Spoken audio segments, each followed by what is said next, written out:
Hürmetlik vatandaşlarım, hem de siz öyle muhakeme başlayımız bir işki cümlede. Çislağını eğitüte bugün Çislağ'a 2020 yıl 7. ayına 22 günü yaptığı çarşamba muhakeme. Sizge özlüğü dili malum bop durup da şundaqda muhakeme kılaylı vatandaşlar. Muhakemede avval eğizge alıdığınımız Abdunum rayından, Uygur Abdunum rayından sekreteri gubernatör Çinçengo tünügünletini emez. Bunun burun teyyarınıp koyğanda nime depto dememsiz. Amerika Qo'shma Shtatları meni Çinçengo'ni imborga qilgan bo'lsa men faxrlanadigan ish. Mening Amerikaga boradigan ishim yo'q bu bir. Ikkinchisi mening Amerikada bankada qo'ygan $1 pulim yo'q. Çinçengo efendi aldırapsız, men şunçilik deyip qo'yay sizga. Amerikaga kelemsiz, kememsiz bu ikinci gap, o yüzünüzde ixtiyarı ki. Lekin Amerikada banka qo'ygan $1 pulum yo'q. Aldırman cuma Çinçengo efendi. Cungo Kompartiyasi kim?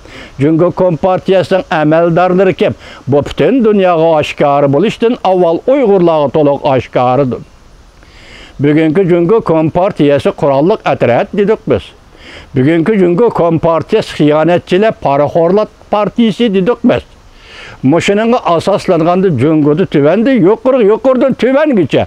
Kompartiya azasılı bo'ladigan yoki kichikgina amaldarlar bo'ladigan ularning tamam hammasi xiyonatchidir.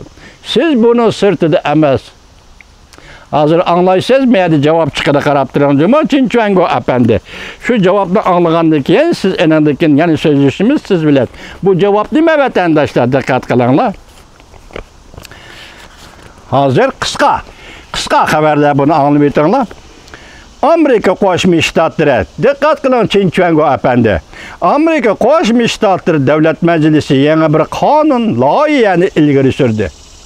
Volkutsi Tor gazetining yaqindan beriki programmasi. Davlat Majlisi a'zolari yangi bir qonun loyiha adolatni ulg'aytish qonun loyihasini ilgari surdi.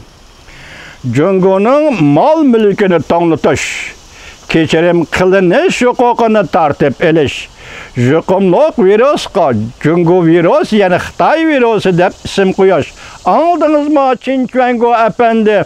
Jungoning mol mulkini tanlatish, Amerikadagi shirkatlarning hatto, sizdagi shaxsiylarning hatto mol mulkini tanlatish. Agar shu mol mulkini tanlatish qonun loyihasi Amerika Davlat Majlisida ma'qullanadigan bo'lsa, buning ichida sizning ismingiz chiqmasa, siz haqiqatan Kommunistik partiyaning odil kadr, ya'ni xiyonat qilmaydigan odil kadri bo'lasiz. Biroq esingizda bo'lish kerakki, Çinçengo efendi 37 tane şirket, yaqinda tuniga so'zildik 11 yurishlik shirkat embargo qilindi. Amerika Qo'shma Shtatlari embargo qildi. Mushu 37 tane shirkat yoki yurishlik shirkat Xinjiang Uyg'ur Abdunum rayonida Uyg'urlarni bostirishga munosabatli shirkatlar.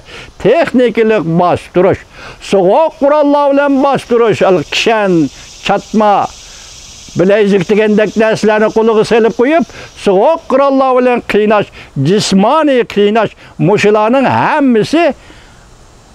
hammasi sizlar o'tkazgan jinoyatlar, kishilik huquq xiloflik qilgan jinoyatlar bo'lib sanaladi. Shunga mushu asosida sizni embargo qilgan bo'lsa, Çinçengo efendi, siz buningni qechib qutlanmaysiz. Mushu 37 shirkatning ichida sizning pay, ya'ni pay çek qo'shgan hassadarlik shirkatlarimiz qancha? Chunki hozir Jungo'da davlat egiligidagi shirkat deyilsa, bu chuqum amaldorlarning shirkatidir. Hozir Xinjiang Uyg'ur Abdunum rayonida 37 shirkat embargo qilindi desa, bu chuqum Xinjiangda ko'chman Xitoy amaldorlarning shirkatidir. Çinçengo efendi bunun da isminiz chiqib qolmaydiganda. Çıkmaydı. Men ishonaman. Bunun ichiga ya Juhaylin degan isim bo'lmaydi. Çinçengo degan isim bo'lmaydi. Yoki Wang deydi, yoki Jang deydi, yoki Tang deydi, yoki Sang deydi. Ya urug' tuqqani bo'ladi, ya kuyovli kelini bo'ladi, yoki Iroq yaqini bo'ladi. Shularning nomida chet elga qo'yilgan bank hisoboti, echilgan bank hisoboti, Jungo amaldorlar xiyonatchilarining hisoboti. Şuna az vermedi Amerika Kongresi anlandı mı Çinçengo efendi? Bu işlerden keyin 7. ayının 9. günü sizni imborga kıldı.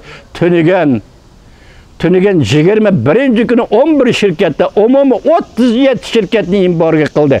Biz bunu kollaymiz. Biz bunundan pəxirlimiz biz Uygurlar. Siz nemege pəxirlinisiniz? Pəxirliniş asasınız yok Çinçengo efendi. Siz pekatlı Uygur'unu bastırıp atımın da pəxirlinisiniz. Aldırman. Çavak iki katım çelinidir. Biri galbi üçün çelinidir. İkincisi məğlubiyet üçün çelinidir. Mesela Mağuzun tiyemminde ravak çıkanı çavak çelingan idi. Onun xotunu cançı türümü kirgendi mi çavak çelindi. Siz muşu çavaktın ottırısı yaşavatkan adam Çinçengo. Bu tügüde endişkinci Amerika Koşmuş Ştatları Devlet Mahkemesi'nin məsləhətçisi Cungu'yu zərbi bireydisi, Cungu zərbi bireydisi hem de Cungu'dan tallaydığa işlemesi kalmadı dedi. Şimdi Cungu tuyuksuzlu Amerika'dan zayım setipelişli küppe etti. Bunun sebebi Amerika'dan ayrılıp geçişti halamaydı. Bunun sebebi Amerika'dan ayrılıp geçişti halamaydı. Dördüncü Devlet İşlakatı Mike Pompeo Boris Johnson Anglia'da ve Pyeongchang bilen görüşüp Amerika ile Anglia'nın Cungu'ya qaratkan meydanını maslaştırdı. Meydanını maslaştırdı bu Anglia'da buluvatkan siyaset. Dördüncü maslaştırdı bu haberler tügüdü. En diyeni birisi Devlet İşlakatı Mike Pompeo her kaysı elle kökrek girip, oturgu çıkıp, Cungu tehdidige karıştırışqa çakırı kıldı. Mavzulu haber 7. ayının 21. gün Tayvan merkezi agnetliği tarafından ilan kılındı. Devlet İşlakatı Mike Pompeo London'da demedi. Bugün başka devletlerinin kökrek girip oturgu çıkıp, Cungu Kompartisi karıştırışı ilham verdi. Ve Cungu Kompartisi rehberlik katlimini bir tehdit dep görsetti. Devlet İşlakatı Mike Pompeo, Cungu'nun Huawei şirketini ve 5.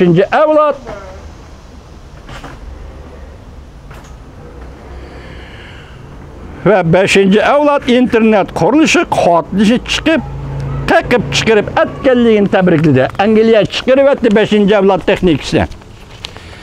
Reuters mında haber kıldı. Devlet İşlakatı Mike Pompeo Anglia'nın veziri Boris Johnson ve iki kabinet azaları ile görüşken deyinken muhbarga mındaq dedi. Demokratiya ve erkinlikni düşünüdigan her bir kişi qadr qimmatni qadrlaydigan ve bu qadr qimmatning o'ziga xalqqa davlatga to'liq muhim ekanligini bilgan her bir davlat biz ularning muvaffaqiyat qozonishi tilakdoshmiz. Cungu Kompartiyasining ularga tahdid paydo qilganligini bu davlatlar tushunishi kerak.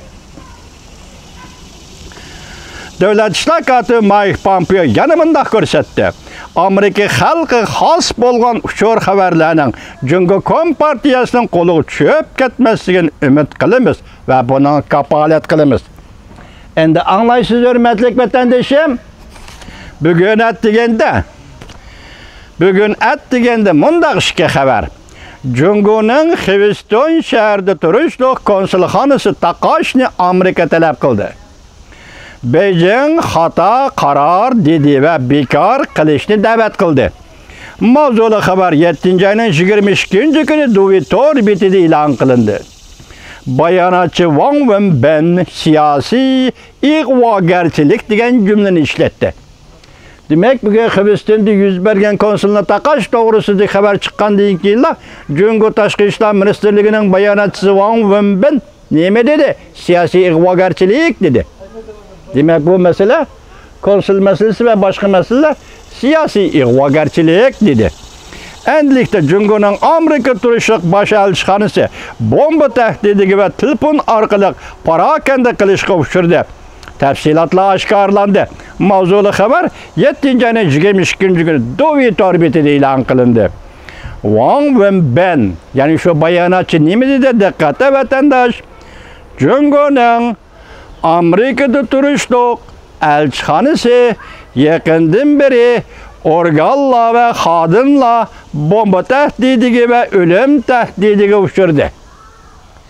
Men bu Wang Wenbin'nin bayanatını sizge ko'rsatdim vatandaş, lekin bu meselege men ishonmayman. Amerikadagi bosh elchixona bomba tahdidi ve ölüm tahdidi uçurdu dese Jungo'nun bu xabariga mening ishongim yo'q. Lekin shundaqdimi keyingi paketlar qarayman. Endilikda men sizga savol qo'yay. Mubadi ish Amerika Jungo o'rtasida konsul darajalik munosabat hozir yiriklashdi deyli. Baş elçi dercilik münasebetmiş jirikleşidu desek, hazır Wang Wenbin özüdür. Amerika tarafından hiç qanday gap yo'qmi, dostum? Buni faqat Xitoy hukumati Xitoyning duvi torbit xabar qilyapti. Agar jirikleşish baş elchisi darajasi ko'tarilsa, mubadi o chaqda baş elchini qaytirib etadigan ishlar bo'lib qolsa, demak, elaqa boshda bir so'zlab kelyapmiz-ku. Amerika Jungo ayrilib ketamdi, Amerika Jungo ayrilib ketadi degan so'zlab keldik-ku. Shu qatorda shu daraja berib yesa, bu bir faraz, bu bir qiyos. Meningki, hurmatli vatandosh, bu vaqtda ikki davlatning diplomatik munosabatida ada-juda bo'lish ko'riladigan bo'lsa, diqqat vatandoshim, bu bo'shliqni, ya'ni Jungodan iborat diplomatik munosabat doirasidagi bo'shliqni qayer to'ldirishi kerak? Oxiri savol qo'yib boqaymi? Tayvanmi? Mana